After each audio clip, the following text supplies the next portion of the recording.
Hi friends, చాలా రోజుల తర్వాత గ్యాప్ తీసుకున్న మా బ్యాచ్ టూర్ వెళ్ళడం అనేది మళ్ళీ స్టార్ట్ చేశారు. సో చాలా రోజుల తర్వాత స్టార్ట్ చేసిన తర్వాత మొట్టమొదటగా తిరుచెందూరు మురుగన్ టెంపుల్కి వెళ్తున్నాం. నియరెస్ట్ రైల్వే స్టేషన్ అయిన కవర్పేట నుంచి మా జర్నీ అనేది స్టార్ట్ అయింది. అదిగో చూడండి, చెన్నై బీచ్ స్టేషన్కి సంబంధించిన ట్రైన్ అయితే వస్తూ ఉంది. మనలో కామెడీగా బస్ ఆపినట్టు ట్రైన్ కూడా చేయి వేసి ఆపుతూ ఉన్నారు.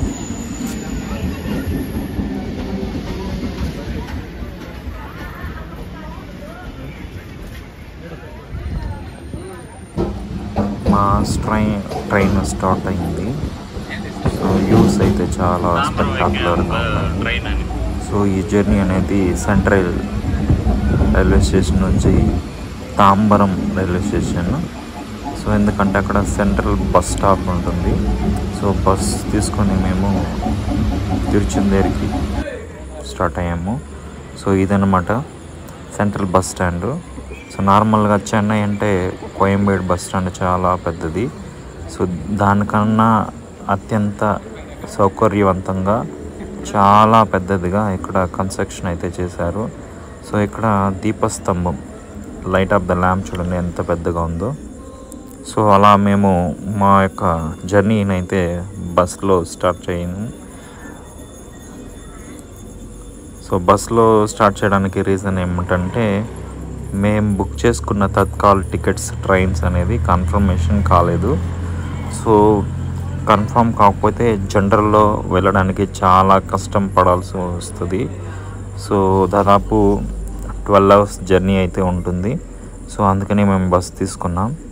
సో బస్సులో కూడా వ్యూస్ చాలా కూల్ క్లైమేట్, చాలా స్పెక్టాక్యులర్గా ఉంది.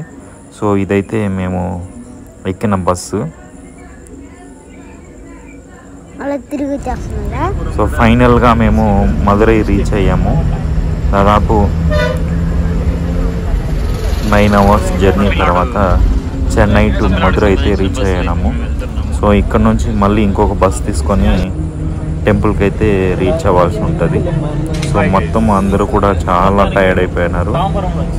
సో లాంగెస్ట్ జర్నీ అని చెప్పుకోవాలి ఇన్ బస్లో. సో ట్రైన్స్లో అయితే జర్నీ చేస్తే అంత టైర్డ్ అనిపించదు. సో మొత్తానికైతే మేము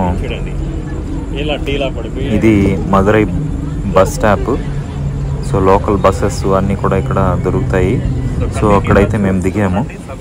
సో చూడండి, మా ఫ్రెండ్స్ చాలా టైర్డ్ అయిపోయినారు. అలాగే పౌర్ణమి స్పెషల్ కాబట్టి తిరుచెందూరు మేము వెళ్ళాము. ఆల్రెడీ మూన్ అయితే చాలా స్పెక్టాక్యులర్గా కనిపిస్తుంది. చూడండి, నా చేతిలో ఇమిడిపోయేంత చాలా చక్కగా అందంగా మూన్ అయితే రావడం జరిగింది. సో ఇక్కడ నుంచి మళ్ళీ బస్ తీసుకొని దాదాపు 4 hours జర్నీ తర్వాత మా డెస్టినేషన్ అయితే తిరుచెందూరు శ్రీ మురుగన్ టెంపుల్ అయితే రీచ్ అవ్వడం జరుగుతుంది. సో ఇది లోకల్ బస్లా కనిపించేటువంటి చిన్న మినీ ఎక్స్ప్రెస్ అన్నమాట. సో చాలా కంజెస్టెడ్గా ఉంది. సో ఇది బస్ అయితే మేము ఎక్కిన ఈ బస్సు చాలా స్లోగా అయితే డ్రైవ్ చేస్తున్నాడు డ్రైవరు. సో బయట వ్యూ చూడండి, చాలా అద్భుతంగా ఉంది. సో ఇలాంటి బస్సులు దాదాపు 150 బస్సెస్ అయితే ఈరోజు వెళ్తున్నాయంట. నెక్స్ట్ టెంపుల్లో వ్యూస్, అలాగే టెంపుల్ సంబంధించిన స్పెషాలిటీ ఏంటి, టెంపుల్ ఏ లొకేషన్లో ఉంది, దీన్ని యాత్ర చేయడానికి ఎంత బడ్జెట్ అవుతుంది, నెక్స్ట్ వీడియోలో వస్తుంది. Stay tuned.